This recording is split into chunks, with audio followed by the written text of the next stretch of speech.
नमस्कार दोस्तों, crime story channel पर मैं राजेश आपका स्वागत करता हूं। दोस्तों, आज मैं आपको अपराध की जिस वारदात के बारे में बताने जा रहा हूं, वो वारदात कोरबा छत्तीसगढ़ में हुई थी। तो चलिए दोस्तों, इस वारदात के बारे में हम लोग विस्तार से जानते हैं। कोरबा औद्योगिक नगर के न्यू बस स्टैंड से जब शिवम बस लेमरू सयांग से पत्थल गांव की ओर चली तो वो खचाखच भरी हुई थी। पुरुष और महिलाओं के साथ साथ कुछ लड़कियां भी सीट मिलने की आस में इधर उधर देख रही थी, मगर ऐसा नहीं हो पा रहा था। बस जब थोड़ा आगे बढ़ी और धीरे धीरे व्यवस्थित होने लगी, तब एक 20 साल की युवती नीलकुसुम पन्ना ने देखा कि महिलाओं की सीट पर कुछ लड़के बैठे हुए हैं। उसने पास खड़ी एक वृद्ध महिला से कहा, आंटी देखिए, ये लोग क्या कर रहे हैं? आरक्षित महिला की सीट पर बैठ गए हैं, इन्हें उठाइए। महिला व्यवस्था भरे स्वर में बोली, अरे ये लोग पहले से बैठे हुए हैं, क्यों उठेंगे भला? इस पर नीलकुसुम ने कहा, आंटी ये महिला आरक्षित सीट है, हमारी आपकी सुविधा के लिए। महिला बोली, हम तो अक्सर आते जाते हैं, जिसको जहां सीट मिलती है वो वहीं बैठ जाता है और फिर उठता भी नहीं है, और कोई हमारी सुनता भी कहाँ है। इस पर नीलकुसुम ने कहा, आंटी ये हमारा अधिकार है, इन्हें उठना होगा। आप बोलिए तो सही, नहीं बोलेंगे तो कैसे अधिकार मिलेगा? इस पर महिला ने साहस कर महिला सीट पर कब्जा जमाए बैठे युवकों से कहा, आप लोग उठिए, ये महिला सीट है, हम लोग बैठेंगी। महिला सीट पर बैठे युवकों ने उस महिला की बात अनसुनी कर दी। जब महिला ने पुनः कहा तो एक युवक ने तल्लख स्वर में कहा, देखिए हम लोग बहुत दूर जाने वाले हैं और हमेशा ऐसा ही है, यहाँ जो पहले आता है वही बैठता है।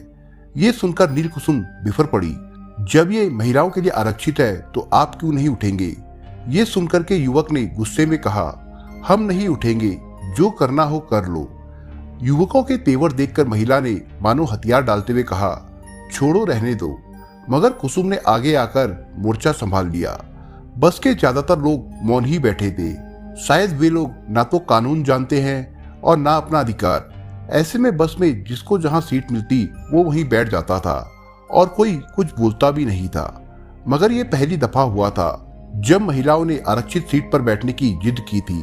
मामला जब बिगड़ने लगा तो एक युवक सामने आया और आदेशात्मक स्वर में बोला, आप लोग महिला सीट से उठिए, नहीं तो बस आगे नहीं जाएगी।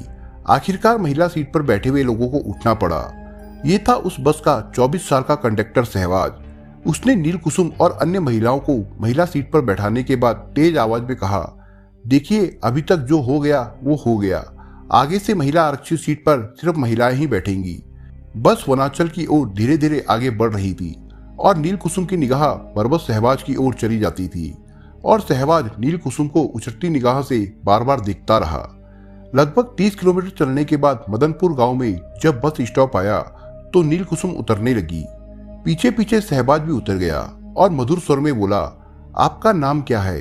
नीलकुसुम पन्ना, बिना झिझके उसने उत्तर दिया। नाम सुनकर सहवाज मानो उसकी आंखों में डूब गया। इस पर नीलकुसुम ने कहा, थैंक्स, आपने आज बड़ी मदद की। सहवाज ने कहा, दरअसल बात यह है कि लेडीज ही कुछ नहीं बोलती, इसलिए जेंट्स महिलाओं की सीट पर भी बैठ जाते हैं।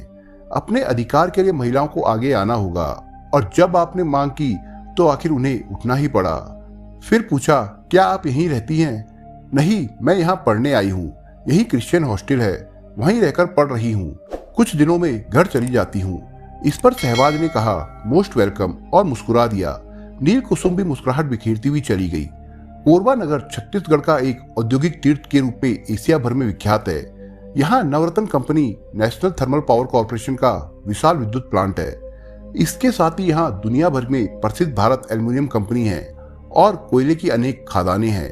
यही दक्षिण पूर्वी कोयला प्रक्षेत्र की एक कॉलोनी पंप हाउस के क्वार्टर में कोलियारी कर्मचारी बुधराम पन्ना अपनी पत्नी फूलबाई, बेटी नीलकुसुम और बेटे नीतीश के साथ रहते थे। दूसरी तरफ नीलकुसुम और सहवाज की मुलाकातें अब अक्सर होने लगी थी। इस दरमियान सहवाज ने नीलकुसुम का मोबाइल नंबर भी ले लिया था और दोनों ही फोन पर रोजाना चैटिंग किया करते थे। यानी नीलकुसुम को भी कंडक्टर से प्यार हो गया था। जवानी के प्यार में दोनों डूब चुके थे। एक दिन सहवाज ने नीलकुसुम से कहा, मैं बस कंडक्टर की नौकरी छोड़ करके अहमदाबाद गुजरात जा रहा हूँ। वहाँ कुछ मेरे मित्र गए हुए हैं और अच्छा पैसा कमा रहे हैं। मैं भी चाहता हूँ कि खूब सारे पैसे कमाऊं। क्या तुम मेरे साथ गुजरात चलोगी?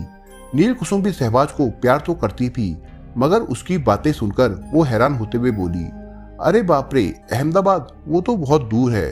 मुस्कुरा करके शहबाज ने कहा, वही तो जिंदगी है, स्वर्ग है, पैसे हैं, मगर मैं तो अभी पढ़ना चाहती हूँ। पढ़ लिख करके मुझे कुछ बनना है। नीलकुसुम मासूमियत से बोली। ये सुनकर हंसते हुए शहबाज ने कहा, तुम्हें रानी बनाकर रखूंगा, पैसे तो मैं कमाऊंगा, मगर मेरा बचपन से एक सपना है कि मैं नर्स बनूं। मैं लोगों की सेवा करना चाहती हूँ। नर्स वर्ष में क्या रखा है? मैं कहा तुम्हें स्वर्ग ले जाने की बात कर रहा हूँ और तुम यही गुर्बत की जिंदगी जीना चाहती हो। मुझे थोड़ा समय दो, मुझे समझना पड़ेगा, क्योंकि मैं माँ बाप को भी नहीं छोड़ सकती। मैं यही कोरबा में ही रहना चाहती हूँ। ये सुनकर के शहबाज को निराशा हुई, मगर उसने कहा, चलो कोई बात नहीं, तुम सोच विचार करके फैसला कर लो। क्रिसमस त्योहार की चारों ओर धूम मची हुई थी। नीलकुसुम का परिवार क्रिसमस की तैयारियों में डूबा हुआ था। अभी एक दिन पहले ही वो अपने लिए नए कपड़े मॉल से खरीद कर लाई थी। 24 दिसंबर 2022 सुबह का समय था। नीलकुसुम के मोबाइल पर कॉल आई। उसने देखा शहबाज का नंबर था। कॉल रिसीव की तो उधर से हंसते हुए शहबाज ने कहा, मैं आ गया हूँ, तुमसे बहुत जरूरी काम है। मेरे से भला तुम्हें क्या काम हो सकता है? तुम्हारे रास्ते तो अब अलग हो गए हैं ना। अरे यार, तुम नाराज मत हो, मैं सिर्फ तुमसे ही मिलने आया हूँ। एक बार, अंतिम बार मिल लो, शहबाज ने गिड़गिड़ाते हुए कहा। इस पर नीलकुसुम ने कहा, मैं मदनपुर से कोरबा आई हूँ बड़े दिन का त्योहार मनाने के लिए।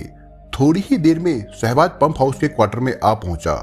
नीलकुसुम घर पर अकेली थी। पिताजी और माँ दोनों ही अपने अपने काम पर गए हुए थे। भाई कहीं घूमने गया हुआ था। शहबाज ने थोड़ी देर बाद इधर उधर की बातचीत की और कहा, नील, मैं सिर्फ तुम्हारे लिए ही अहमदाबाद से फ्लाइट से सीधा तुमसे मिलने आया हूँ। देखो एयर टिकट। ये सुनकर नीलकुसुम ने एयर टिकट हाथ में लेकर मुस्कुराई और फिर बोली, लगता है अच्छा पैसा कमा रहे हो। खैर, मैं तो तुम्हारा स्वागत कर रही हूँ। तुम मेरे साथ अहमदाबाद चलो ना। नहीं, मैं नहीं जा सकती, नीलकुसुम ने साफ साफ कहा। अच्छा, तो तुम राजेश के साथ आजकल मजे कर रही हो। मुझे तुम्हारी ये बात अच्छी नहीं लगती। मैं क्या कर रही हूँ, क्या करूंगी, इसके लिए तो मैं आजाद हूं ना। मैं समझ गया तुम क्या चाहती हो।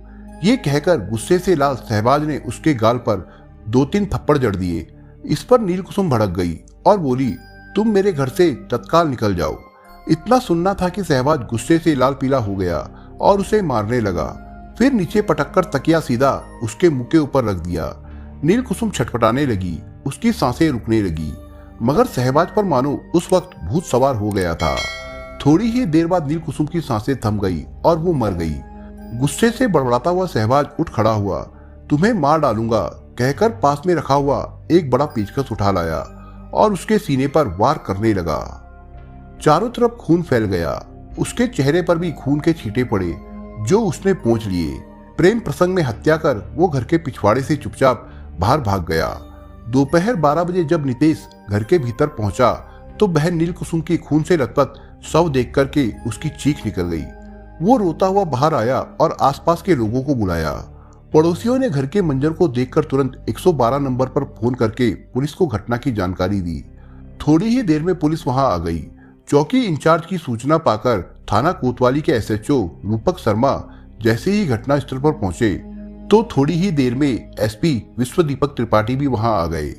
पुलिस ने नीलकुसुम के शव का निरीक्षण किया। उसके चेहरे पर तकिया रखा हुआ था। पास ही खून से सना एक बड़ा पेचकस पड़ा हुआ था। उसके शरीर पर कई जगह पर वार किए गए थे। ऐसा पहली निगाह में ही जान पड़ता था। पुलिस द्वारा डॉग स्क्वाड को भी बुला लिया गया था। खोजी कुत्ता आसपास घूमने के बाद वापस आ गया। पुलिस को नीलकुसुम के माता पिता और भाई द्वारा जो जानकारी मिली उससे पता चला कि सुबह पिता बुद्धराम पन्ना कोयला खादान में अपनी ड्यूटी पर चले गए थे। माँ स्कूल में साफ सफाई का कार्य करती थी और उस दिन स्कूल में एनुअल फंक्शन था। भाई नीतीश ने बताया कि वो माँ को स्कूल छोड़ने गया था। उसके बाद पास ही के एक गांव दादर में अपने दादाजी से मिलने चला गया था। वहां से जब वो घर पहुंचा तो दीदी को मृत अवस्था में देखा। पुलिस ने मौके की कार्रवाई निपटाने के बाद सबको पोस्टमार्टम के लिए जिला अस्पताल भिजवा दिया। घटना स्थल पर कुछ कपड़े, संदिग्ध वस्तुएं, अहमदाबाद से रायपुर का एयर टिकट और रायपुर से कोरबा तक का बस टिकट मिला। पूछताछ में ये स्पष्ट हो गया कि शहबाज कंडक्टर ने ही जान ली है और वारदात को अंजाम देने के बाद गायब हो गया है। पुलिस ने जब आसपास के सीसीटीवी कैमरों की जांच की तो उसमें शहबाज दिखाई दे गया। घटना की गंभीरता को देखते हुए एसपी संतोष सिंह ने आरोपी को पकड़ने के लिए 4 पुलिस टीमें गठित की और निर्देश दिए कि जल्द से जल्द शहबाज को हिरासत में लिया जाए। एक टीम अहमदाबाद के लिए रवाना हो गई, दूसरी टीम शहबाज के गांव के लिए निकटवर्ती जिला जसपुर के लिए रवाना हो गई। पुलिस को ये जानकारी मिली थी कि शहबाज अंबिकापुर की तरफ गया है। पुलिस की एक टीम सरगुजा की तरफ रवाना हुई। पुलिस शहबाज को पकड़ने के लिए प्रयास करती रही। इस दिशा में जब पुलिस को ये जानकारी मिली कि शहबाज अहमदाबाद पहुंच गया है तो टीम अहमदाबाद के लिए रवाना हो गई। जैसे पुलिस वहां पहुंची तो शहबाज वहां से फरार हो गया। वो पुणे चला गया। वहां से नागपुर होते हुए जैसे ही छत्तीसगढ़ के राजनांद गांव से रायपुर की ओर बस में जा रहा था तो उसके फोन की लोकेशन के जरिए बस रुकवाकर पुलिस ने उसे हिरासत में ले लिया। पूछताछ करने पर प्यार में पागल हुए प्रेमी शहबाज ने पुलिस को बताया कि 3 साल पहले जब वो कोरबा से पत्थलगांव चलने वाली बस का कंडक्टर था, उसी समय उसकी जान पहचान नील कुसुम से हो गई थी और ये जान पहचान धीरे धीरे प्रेम संबंध में बदल गई थी।